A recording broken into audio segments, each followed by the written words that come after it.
Godspeed, Captains.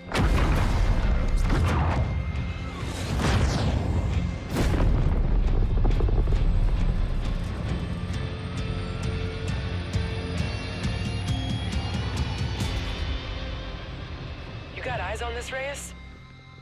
Affirmative. Let's get in there. May 2nd, 2016. This was the exact date Call of Duty Infinite Warfare was released to the world of YouTube. It gave us our first ever look into a certainly different and futuristic path the Call of Duty franchise was taking. Developed by Infinity Ward and published by Activision, this was the 13th installment of the Call of Duty series that took place in the far future and mostly in space. When you first think about it, it's a good idea down on paper. Then down the line you start to see where the problems may arise.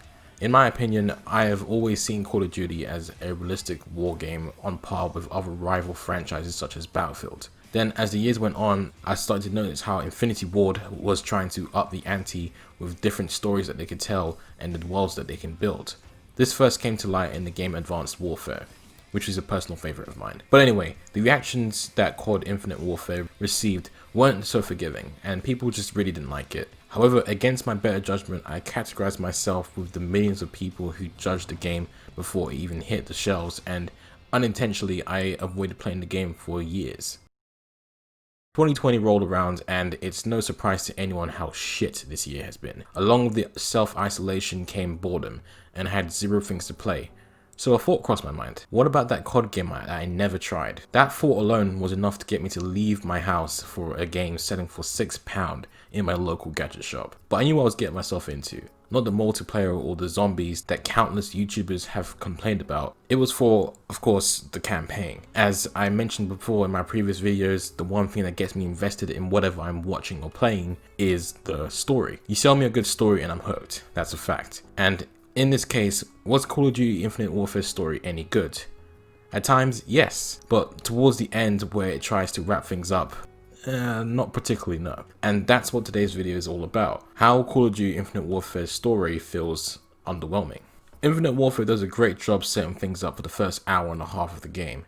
I undoubtedly got a sense of the type of personalities these characters have and how high the stakes are. The bad guy of the story, Admiral Kotch, is set up to be this twisted, almost merciless villain, and it definitely gets me intrigued and even more hyped up for when we have the final fight and I'm able to put a bullet between his eyes. Our main guy, Reyes, feels a little bit too generic. The reason being is that if it wasn't for 𝗧𝗪 and Ethan, I feel like Reyes would be our average run-of-the-mill character in a COD story. 𝗧𝗪 is a pretty composed, loyal character throughout the game. We don't get a lot of moments with her, but when we do, we get to understand the type of person she is. At a certain point in the campaign, I thought her and Reyes had a potentially unspoken, intimate relationship in the past, but it was really lightly touched upon and was never brought up again, which disappointed me quite a bit, but it clearly wasn't that important. 𝗧𝗪𝗏, also known as Ethan, had an interesting charm to him, and let me tell you now, that was one of his best features. At times, he let his sense of humor slip. Lieutenant Reyes. What the hell is that? I think we found 𝗧𝗪𝗏. Indeed, sir. Petty Officer First Class, 𝗧𝗪𝗏. Enhanced Tactical Humanoid, 3rd Revision. That's a mouthful. You ain't kidding. Call me Ethan, ma'am. What are your orders? I'm assigned to Retribution, reporting to Captain Alder. Program for combat? Thoroughly, ma'am. Born to kill. Look like you can kick some serious ass. Well, now you're just making me blush, sir. Step aside, Ethan. This old goat can still climb. Welcome aboard, Admiral. Well, now that we're all acquainted, let's get up and away. You kept the Ethan project well under the radar, Admiral. Captain Alder knew. First troop-ready model. Quite remarkable. We're revealing him at the ceremony today. You know I get stage fright, right, sir? You got feelings, Ethan? I do, Lieutenant. I do. I carry the brain of a human farmer. Holy shit, are you serious? No, ma'am. Not at all. He got you, Lieutenant. Did not. Be advised, there have been incidents with the automation on these C-12. Kind of incidents. Now, there's intel they turn on their squad mates unpredictably in battle. Holy shit, is that true? No. Button it up, Ethan. Robot Army reporting for duty, sir. He hacked the Olympus bots. Smart bastard. How many did you get? Full company, sir. I mean, they're idiots, but they can fight. Good work, Metal One. Touchdown and get ready to go. Aye, sir. And it was honestly quite entertaining. There was literally never a dull moment with Ethan. Besides being a robot, he clearly expressed emotions the way any normal human would. and I just thought, wow, I hope nothing bad happens to him. 𝗧𝗪 was kind of a prick at the start of the game, questioning Reyes every chance he got and blindly being outright rude towards Ethan just because he doesn't trust bots. What's your assignment, drone? Captain's orders, Staff Sergeant. And it's bot, not drone, but deserving attempted humor, sir. Don't call me sir, I work for a living. Check your bot, Captain, before I throw him out the airlock. See what those things can do. Shift it, robot. Moving to holding pattern. Terminal is due north, Staff Sergeant. I don't need coordinates from you, Ethan. But eventually he warms up to both Reyes and Ethan, which I found was a little bit suspicious, but I'll go into that later. As for everyone else, pretty generic characters: 𝗧𝗪𝗜𝗧𝗧𝗘𝗥, Brooks, McCallum, Gibson, 𝗧𝗪𝗜𝗧𝗧𝗘𝗥. That's all I can remember at this point. On the surface, kind of two-dimensional, but surprisingly at the end of the game, we get to hear what exactly motivates them to fight in this never-ending war. So now we're at the point where the story feels like it's just being rushed along. So let's start with the unsatisfying death of our main antagonist, Jon Snow. So we're on the board of the Olympus something something, basically the bad guy ship. And we get to this final room where Kotch is being surrounded by bots for protection since he knows we're on board and we're trying to get to him. The door is sealed shut and the only option left is to hack into the drones and use it to subdue Kotch. But what ends up happening is we mess him up for a bit and then we blow up the bot we're possessing right in front of him, and as a result, you lack what it takes to win this war. I had what it took to beat you, Kotch. Killing me isn't winning. I killed your Admiral. Your iron shield is down.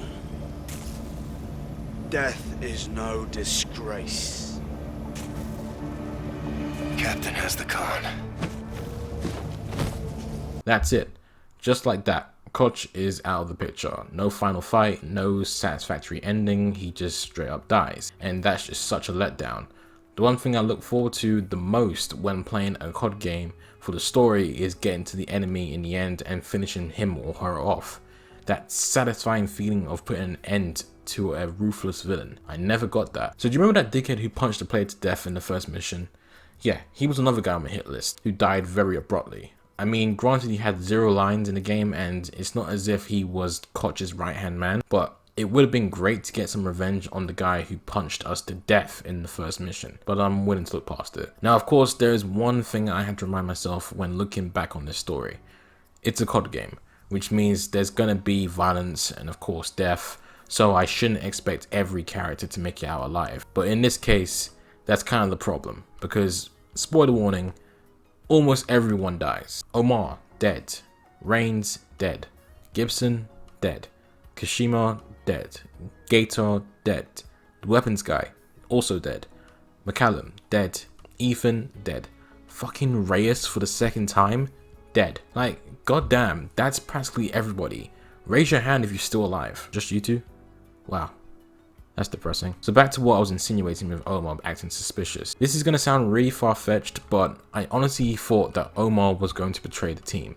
Since at the start of the game, I didn't really trust him. Not only that, but he was acting like a dick towards Ethan, then he suddenly started liking Ethan out of nowhere, which I found a little creepy. And after his quote-unquote death on Vesta 3, I thought it was fake and he'll come back later in the story to reveal that he was working for Kotch the whole time. But I guess I was way off. Believe it or not, I only just found out that Admiral Rains actually died while typing up the script for this video, which honestly surprised me. The weapons guy and Gibson's death were both off screen, so that really puts me in a tough spot to actually care. Watching 𝗧𝗪𝗜𝗧𝗧𝗘𝗥 slowly die made me realize that this story is going full on Game of Thrones style up on me, so I really just prepared myself for the worst. And pretty soon after that, 𝗧𝗪𝗜𝗧𝗧𝗘𝗥 and McCallum were the next 2 characters to bite the dust. Now at this point, I thought, fuck it. At the pace the story is trying to wrap things up, you may as well kill off everybody. They were slowly setting up Ethan's death, and when it finally happened, I almost felt nothing. I was 100% ready for it. And just to add the cherry on top, our main guy Reyes bites the big one. Because why not? And so there you have it. Don't get me wrong, I think the entire story for COD Infinite Warfare was pretty good, but the moment they started killing off practically everyone and the credits started rolling, I just had this overwhelming feeling of disappointment. Maybe my hopes were just a little too high, but that was my experience with the story. I think it's fair to say that there was definitely some missed opportunities this game has with the characters, but it's not like any of that matters right now since what's done is done. All I can do now is hope that in the future COD games they can learn from where they went wrong and improve. Thanks for watching, and peace to the fallen.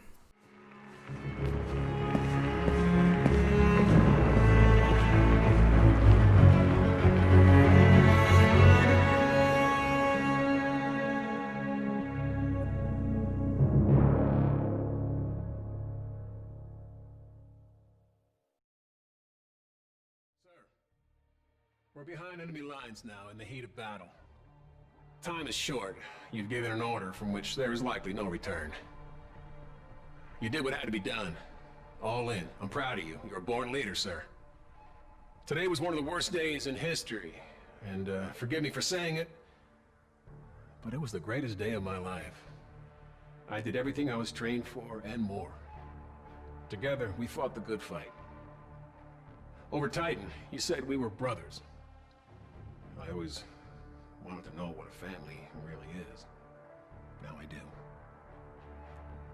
Admiral Raines told me that a soldier is only as good as his last mission. If this is ours, then I can say, with certainty, we were damn good, sir. Better to burn out than it is to rust. Metal One, out.